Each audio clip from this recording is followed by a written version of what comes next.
Hyvää huomenta kaikille ja tervetuloa tähän meidän Swecon sisälogistiikan webinaarien 4. osaan. Ja teemana meillä tänään on puolueettomat vinkit varaston tietojärjestelmän valintaan ja käyttöönottoon.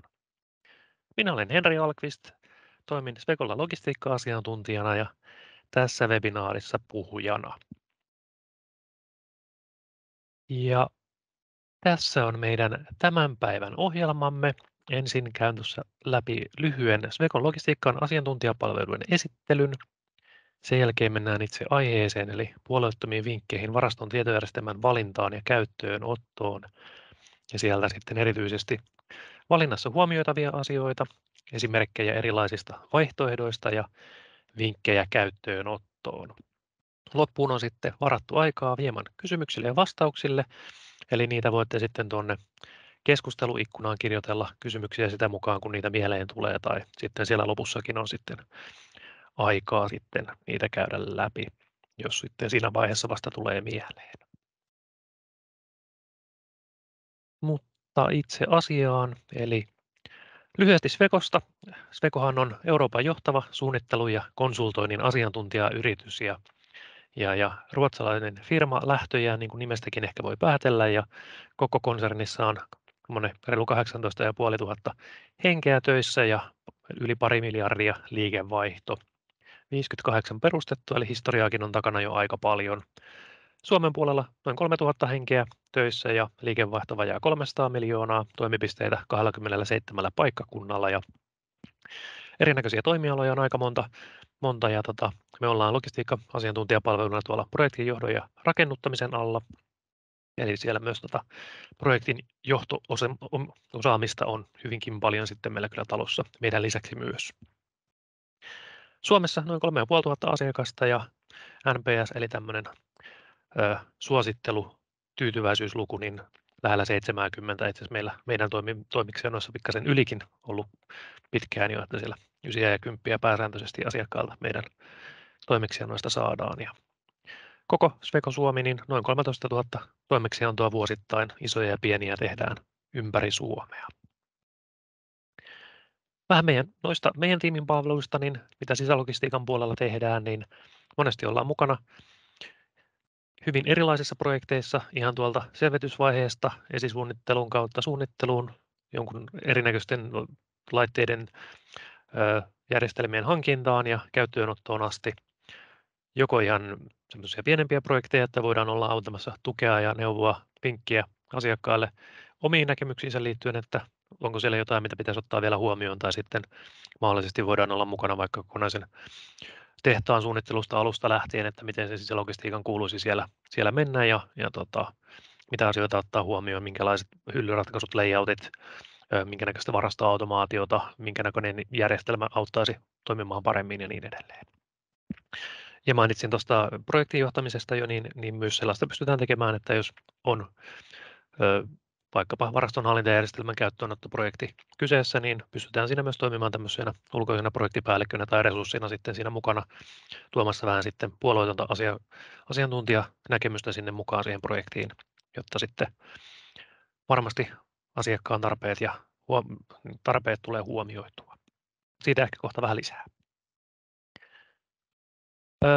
Tuossa on meidän sisälogistiikan tiimi Suomessa. Meitä on tällä hetkellä jo 6 henkeä tässä hommissa mukana ja löytyy kokemusta niin tuolta teollisuuden puolelta niin laitetoimittajan näkökulmasta, automaatioprojekteista kuin sitten myös tilaustoimitusketjun puolelta on sote-puolen logistiikan asiantuntijoita.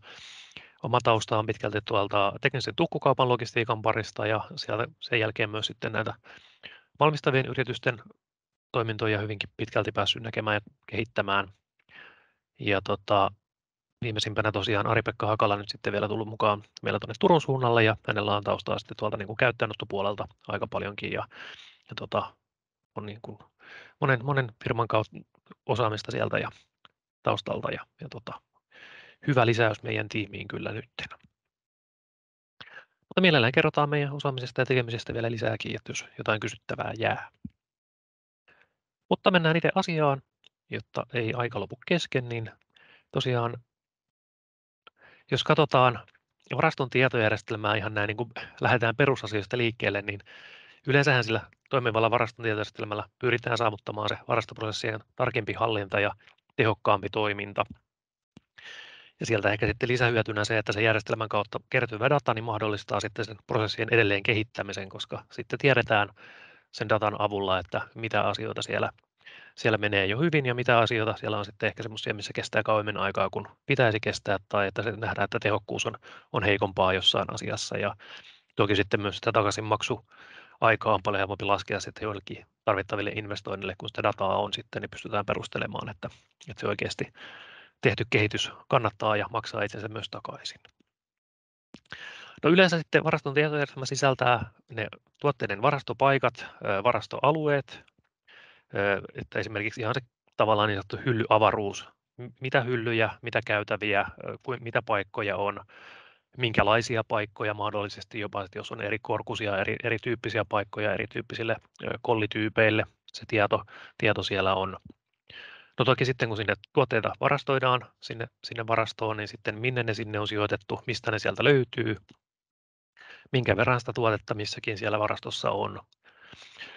Se vähän vaihtelee sitten, että onko siellä, jos on erillinen varastonhallintajärjestelmä, niin onko tuotteiden painot, mitat, ominaisuudet, muu tämmöinen masterdata, hallitaanko se siellä varastonhallintajärjestelmän puolella vai onko se tieto sitten toiminnanohjausjärjestelmässä ERPissä sitten, siinä on eri variaatioita ja molemmissa on hyvät ja huonot puolensa.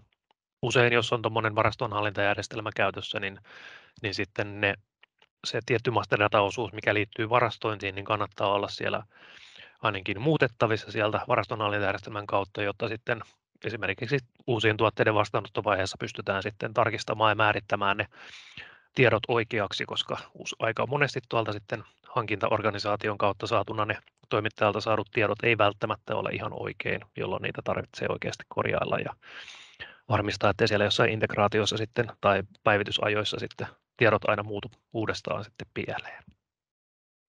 Tavaran vastaanotto toki tehdään yleensä siellä sitten varaston tietojärjestelmässä. Erilaiset varastokollit tosiaan, että jos on tämmöinen edistyneempi järjestelmä käytössä, niin sitten monesti siellä on erilaisia paikkatyyppejä tosiaan olemassa ja sitten niitä erilaisia varastokolleja määritellään sitten siinä vastaanottovaiheessa, että onko se vaikka eurolava tai finlava, minkä korkuinen lava mahdollisesti, jolloin edistynyt järjestelmä osaa sitten jo siinä kohtaa määritellä sille sen optimaalisen varastointipaikan sitten sieltä hyllystä.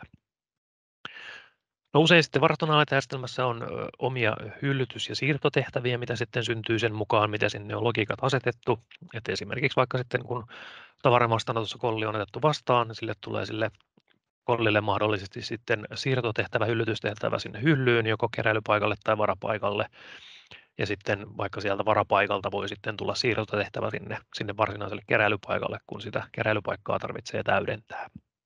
Samoin sitten toki tuotannollisessa ympäristössä voi sitten olla erilaisia siirtotehtäviä eri työvaiheiden välillä, että solulta toiselle tai sitten sieltä viimeiseltä sitten pakkaamoon tai viimeistelyyn tai minne nyt sitten onkaan liikkumassa, jolloin myös nämä kaikki siirrot näkyy sitten järjestelmässä ja pystytään sitten niiden määrää ja kestoa ja muutakin sitten seuraamaan ja toki sitä, että kuka on suorittanut ja minne se on sitten oikeasti viety. Keräilypakkaaminen. Keräily toki varastossa isossa roolissa, monesti ihan tutkimusten mukaan niin 40% työajasta, pikkasen ylikin jopa, niin menee keräilyyn tuolta varaston tehtävistä.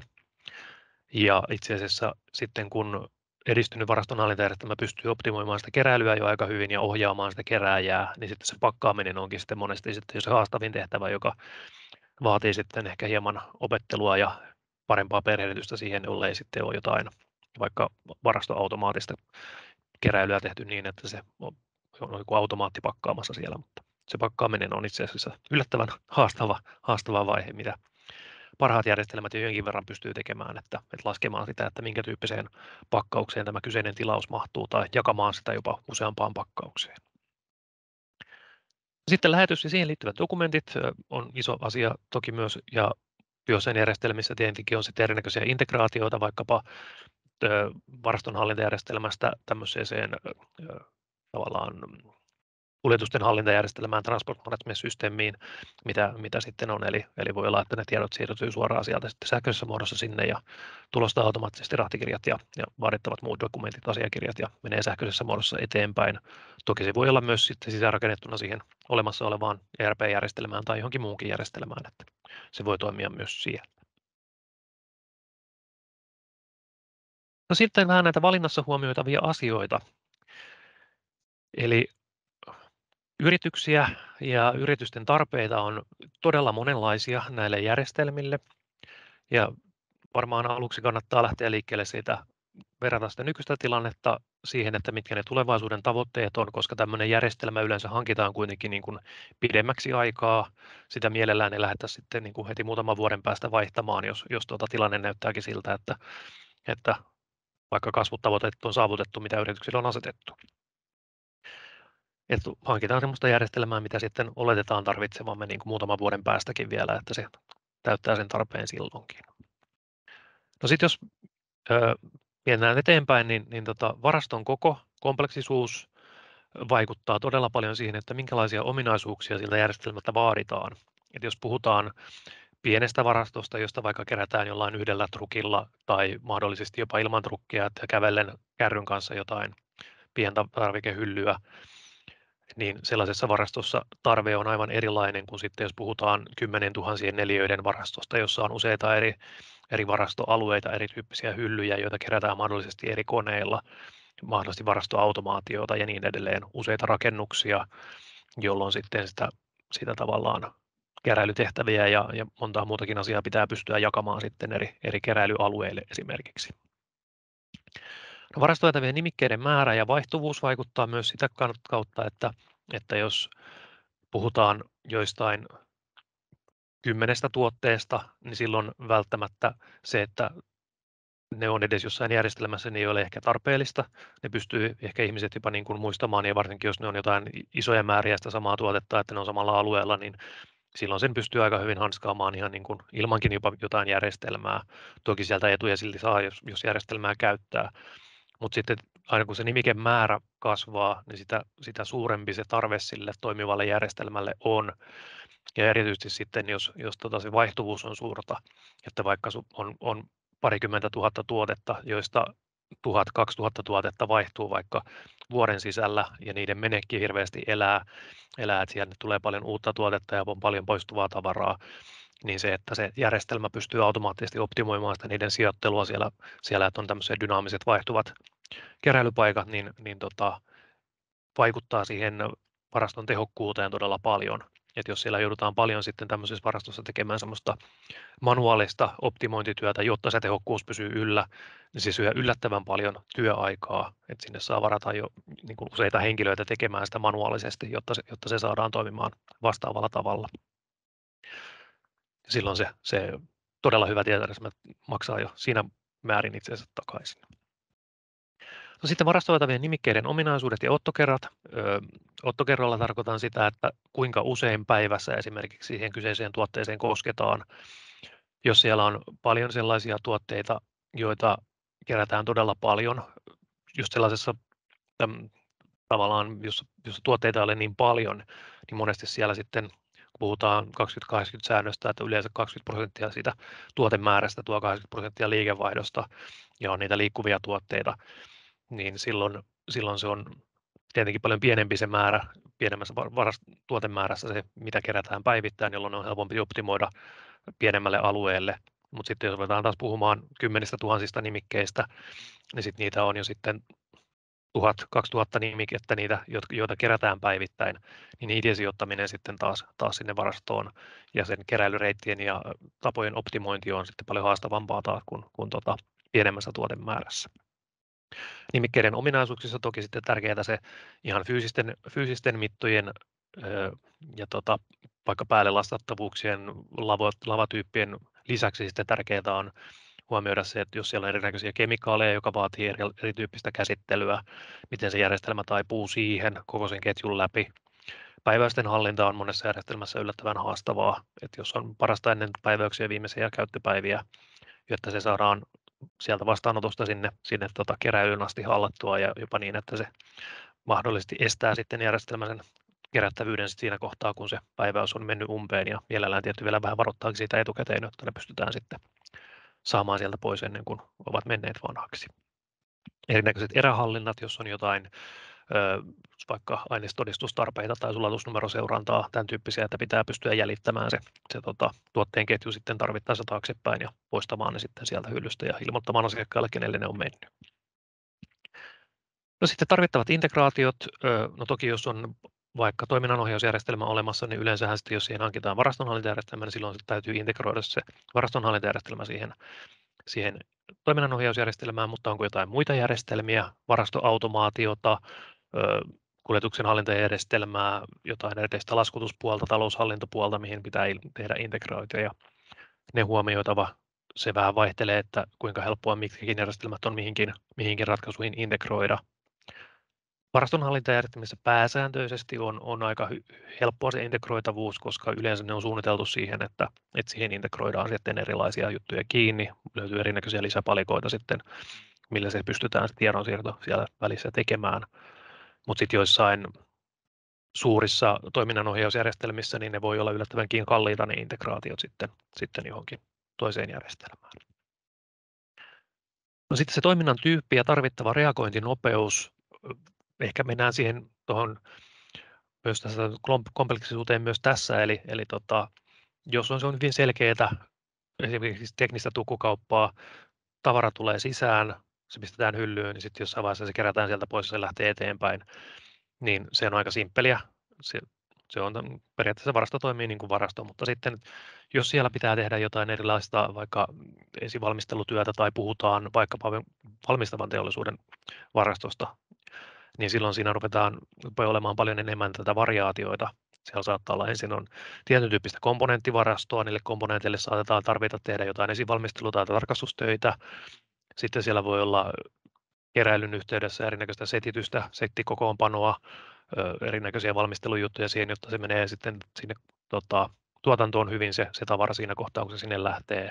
Voi olla sen lisäksi vielä sitten välivarastointia, voi olla tuotantosolujen linjavarastojen täydennyksiä, voi olla valmistuotevarastoa ja niin edelleen, jolloin siellä tavallaan niitä erinäköisiä materiaalivirtoja tulee sitten paljon enemmän ja mitä kaikkea sitten mikäkin järjestelmä pystyy sitten hanskaamaan sitten siellä sisällänsä. Reagointinopeuteen ehkä sitä, että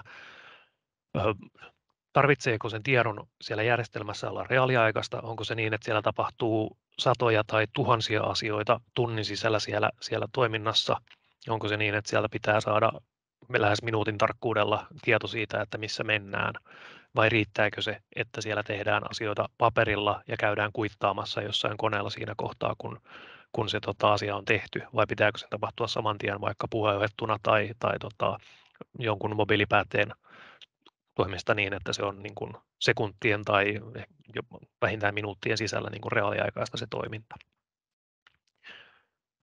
Tehokkuuden merkitys sitten tulee tietty sitä kautta, että kuinka hyvin se järjestelmä pystyy ohjaamaan sitä toimintaa, kuinka se pystyy optimoimaan sitä varastoa ja sitä kautta saamaan sitä tehokkuutta.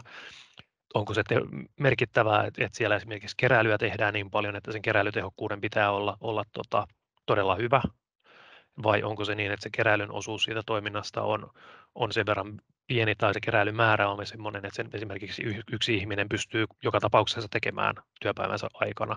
Että jos sitä pystytään tehostamaan paljon, niin silloin se henkilö pystyy vain työpäivänsä aikana toivottavasti tekemään pikkasen jotain muutakin sitten sen lisäksi.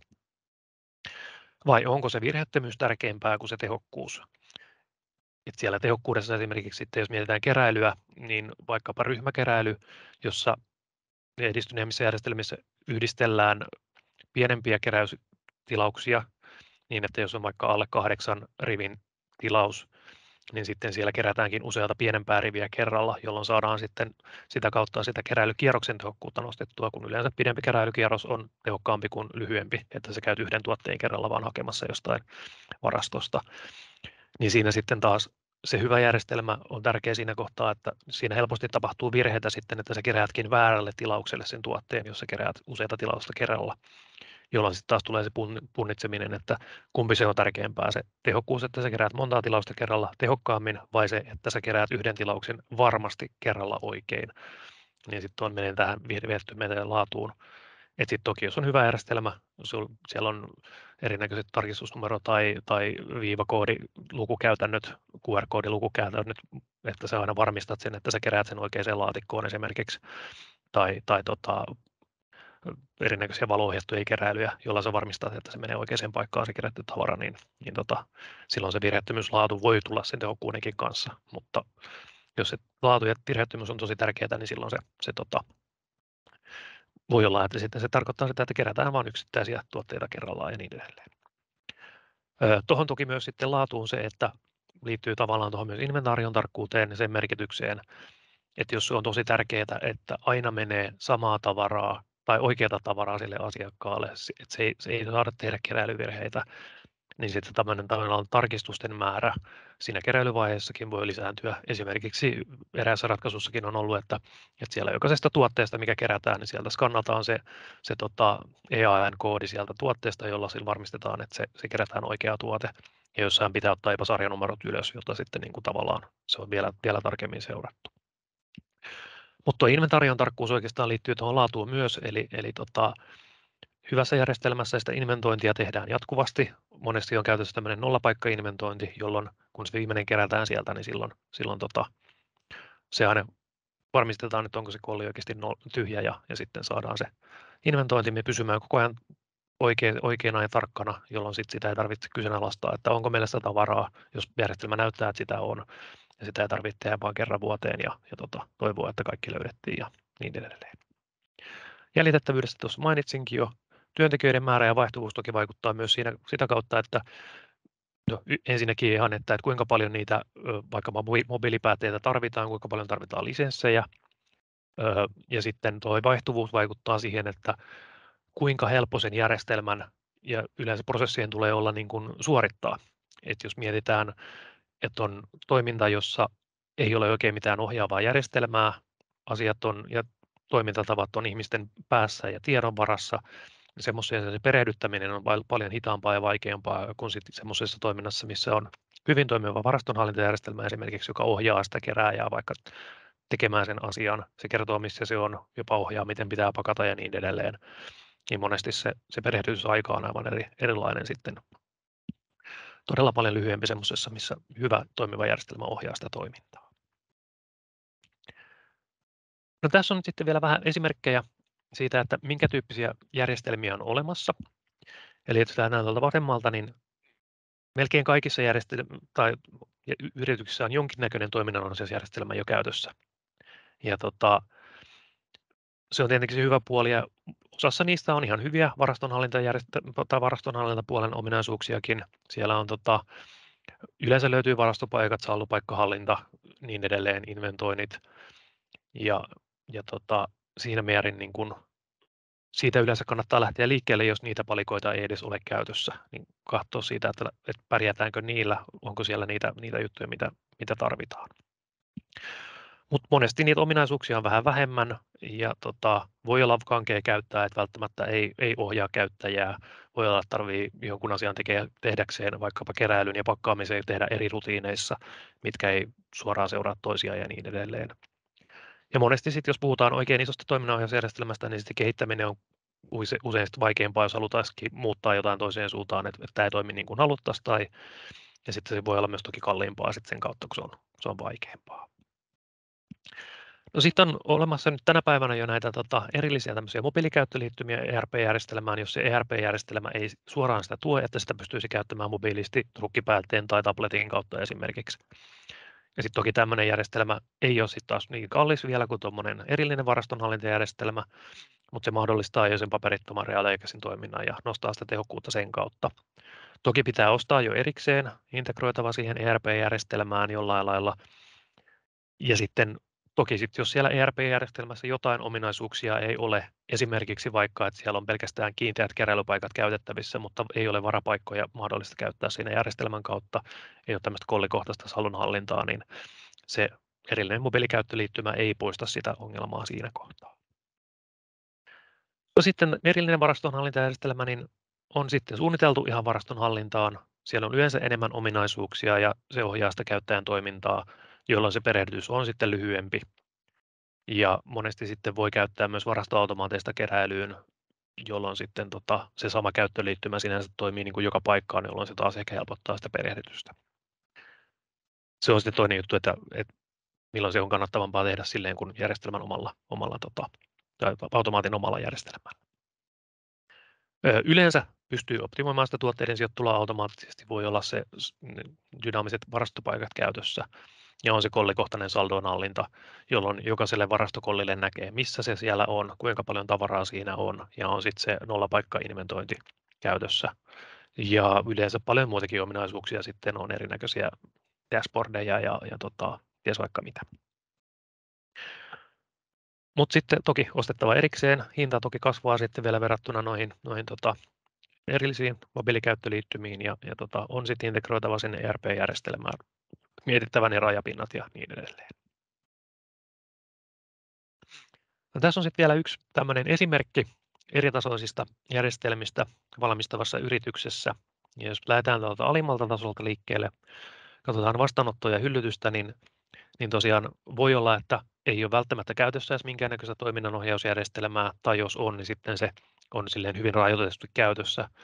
Ei mahdollisesti ole minkäännäköistä vastaanottoprosessia, tavarat saapuu sinne, vähän ehkä katsotaan, että okei, olisi meille tulossa ja oikealta toimittajalta, mutta ei välttämättä ole mitään ostotilausta, mille se on tehty, mahdollisesti tilattu jollekin työlle ja otetaan sitten sinne johonkin lattialle ja otetaan sitten ehkä toimiston puolella sitten joku ostotilaus vastaan, jos semmoinen on ollut. Siinä voi olla päivienkin viiveitä sitten pahimmillaan.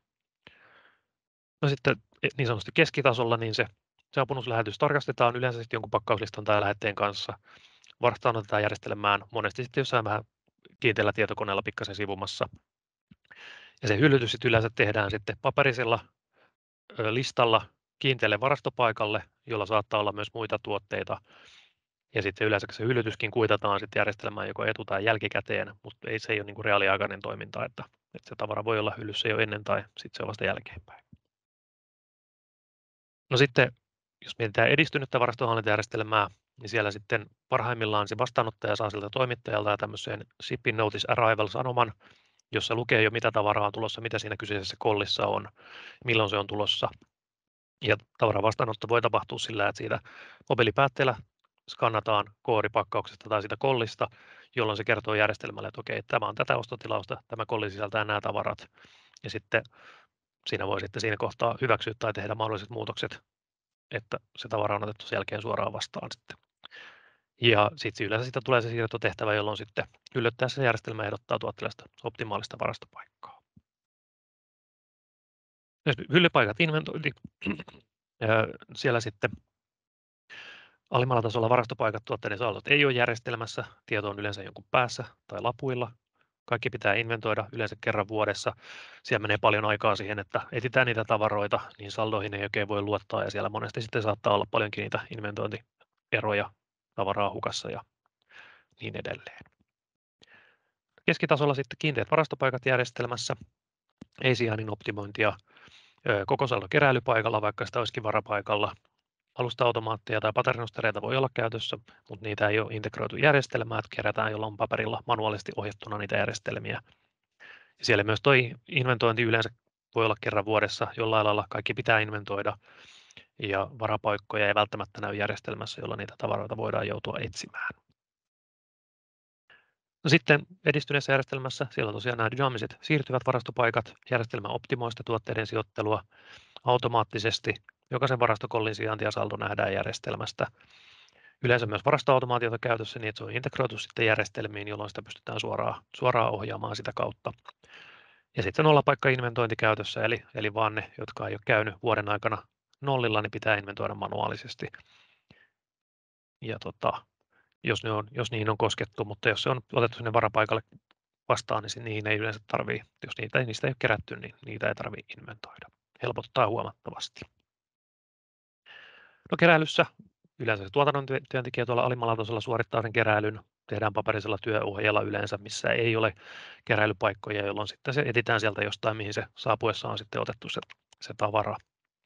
Keskitasolla monesti sitten on jonkunnäköinen paperinen keräilylista. Voi olla, että osa tehdään sitten jo logistiikan työntekijän toimesta nuo keräilyt. Harvemmin on ryhmäkeräilyä tuossa vaiheessa vielä käytössä, eli kerätään sitä yhtä tilausta kerrallaan. keräilyt kuitataan tietokoneella jälkeenpäin, ei ole ihan reaaliaikaista se toiminta vielä, ja sitten monesti se tuotannon työntekijä kuitenkin kerää osan niistä tuotteista sieltä linjavarastosta ja täydentää sitä mahdollisesti itse. No, tuolla edistyneellä puolella sitten niin logistiikan työntekijät kerää ne ja mahdollisesti tekee vielä erinäköisiä settikeräilyjäkin sinne valmiiksi ja valmistelee niitä. Ja sitten sitä ohjataan reaaliaikaisesti sillä mobiilipäätteellä ja siellä käytetään sitten sitä ryhmäkeräilyäkin, koska se pystytään ohjaamaan riittävän tarkasti sitten, että se menee oikein. Ja varastoautomaattista keräilyt, niin sitten toki se järjestelmä ohjaa tuo ne oikeat tuotteet sitten kerättäväksi sinne ja niitä voidaan sitten yhdistellä noiden muiden alueiden keräilyjen kanssa, mahdollisesti erinäköisillä konsolidointipisteillä sitten. Ja tosiaan sitä settikeräilyä ja optimijärjestykseen sitten kärryihin ja niin edelleen.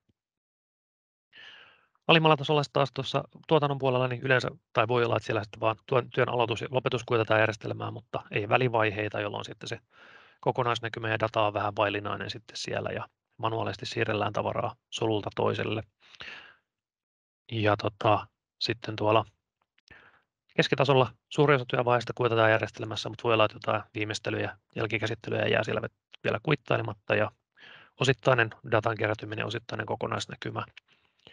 Ja sitten siirrot vieläkin manuaalisesti siellä sitten siinä vaiheessa, kun tavaraa tarvii siirrellä. Edistyneemmällä puolella niin kaikki työvaiheet järjestelmään mobiilisti reaaliaikaisesti. Dataa kerätyy kaikista työvaiheista, se kokonaisnäkymä on melkoisen reaaliaikainen ja sitten niitä siirtoja voidaan tehdä sitten siirtotehtävinä järjestelmässä ja ne voidaan sitten helposti vaikka tehdä mobiilirobotilla, kun nähdään, että paljon niitä siirtoja on ja aina tulee tehtävä, kun tavaraa on siirrettävissä. Töiden valmistuminen, niin kun työ on valmis, niin sieltä monesti tulostetaan tuolla alimmalla tasolla lähetysdokumentit manuaalisesti, ilmoitetaan kuljetusliikkeelle asiakkaalle vaikka puhelimella, sähköpostilla, kollien merkintöjä nähnyt jopa, että tehdään sitten tussilla siinä kohtaa, kun ei oikein muuta merkintätapaa ole. Keskitasolla monesti sitten siellä siitä järjestelmästä saadaan lähetysdokumentit ulos ja ilmoitellaan kuljetusliikkeelle sitten vaikka sähköpostilla. Ja kollien merkintää saattaa olla joku erillinen tulostusohjelma, millä sitten tehdään tarroja ja mahdollisesti tulostellaan rahtikirjoja jostain muusta järjestelmästä.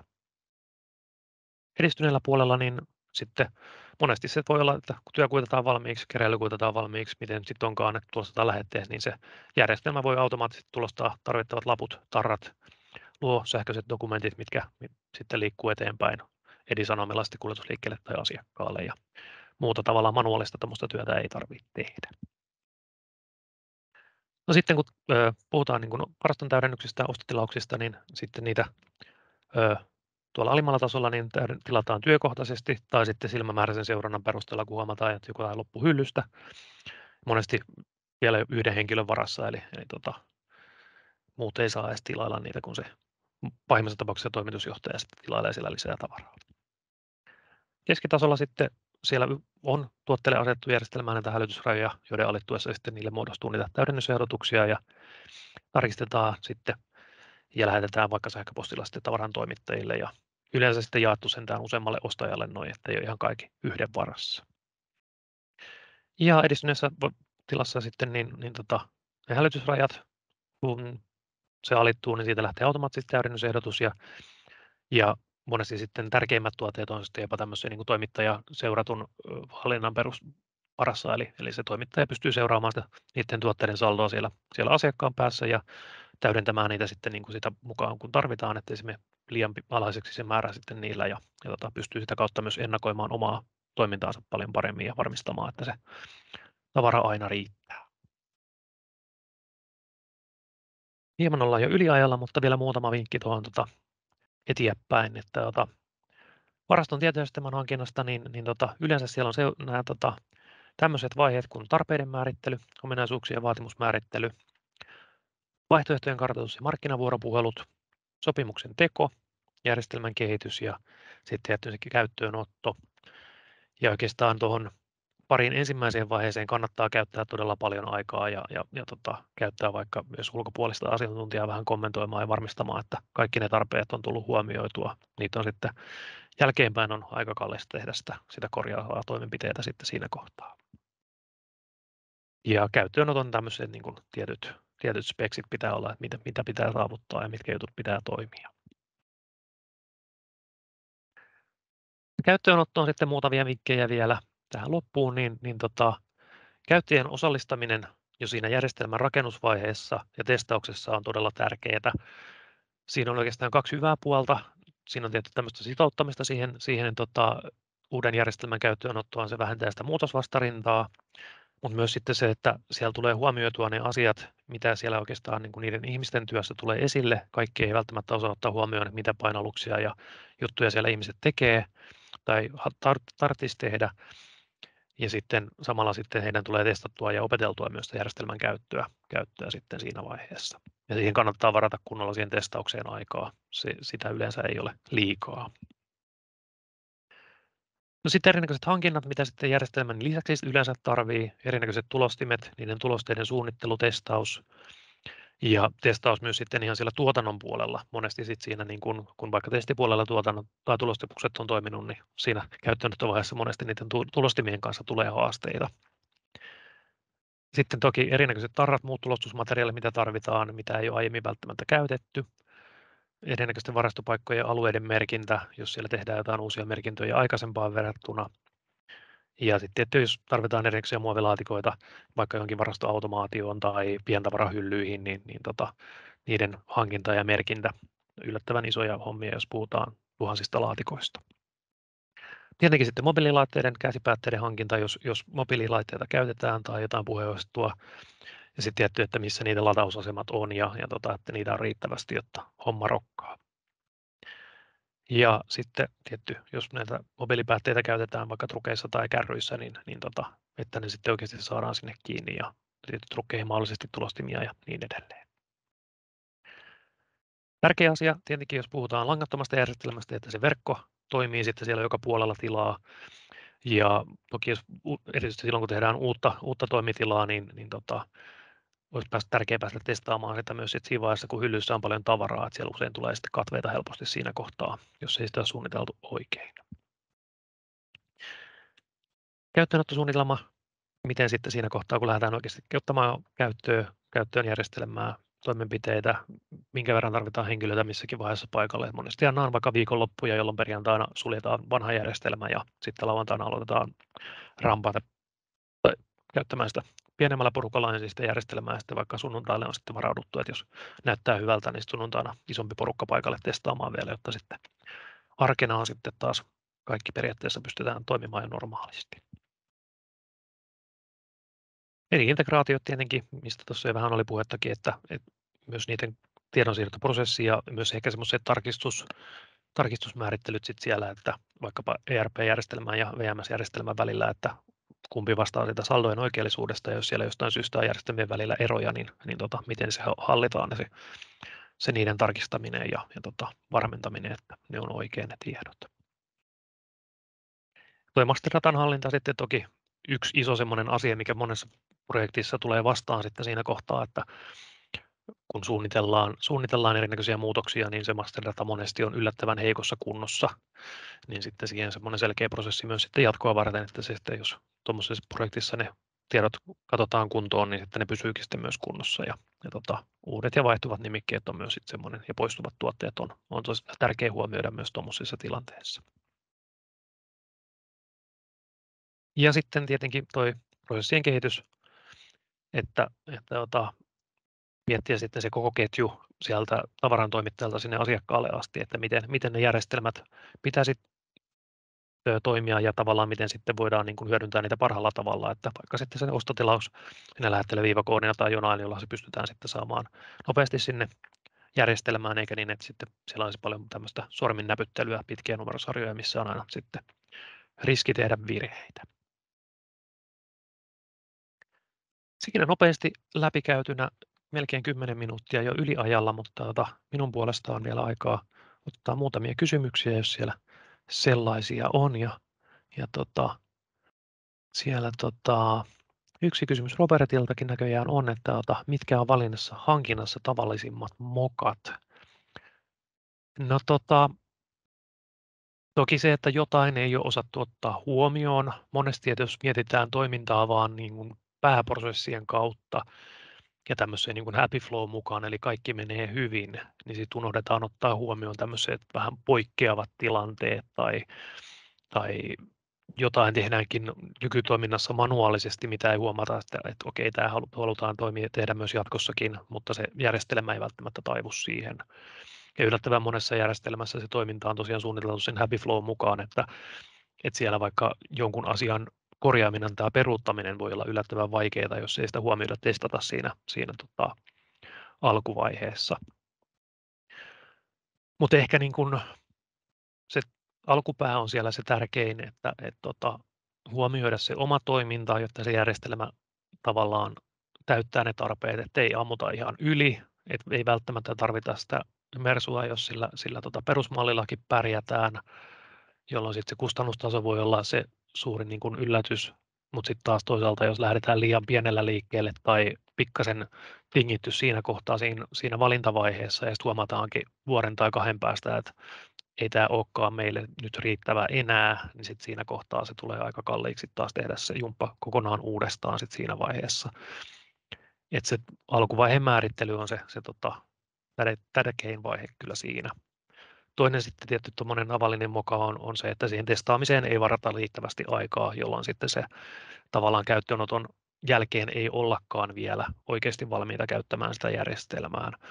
Ja siellä tulee sitten niitä ongelmia vastaan, ja sitten kun henkilöllä tulee se fiilis, että tämä ei oikein toimi, niin sitten sieltä tulee vähän niin kuin jo semmoinen negatiivinen asenne sitä järjestelmää kohtaan, että tämmöinenkin piip-järjestelmä meille hankittiin, mistä ei muuta kuin haittaa sen sijaan, että se niin kuin oikeasti olisi hyvä fiilis lähteä käyttämään uutta järjestelmää, että siitä olisi hyötyä käyttäjille.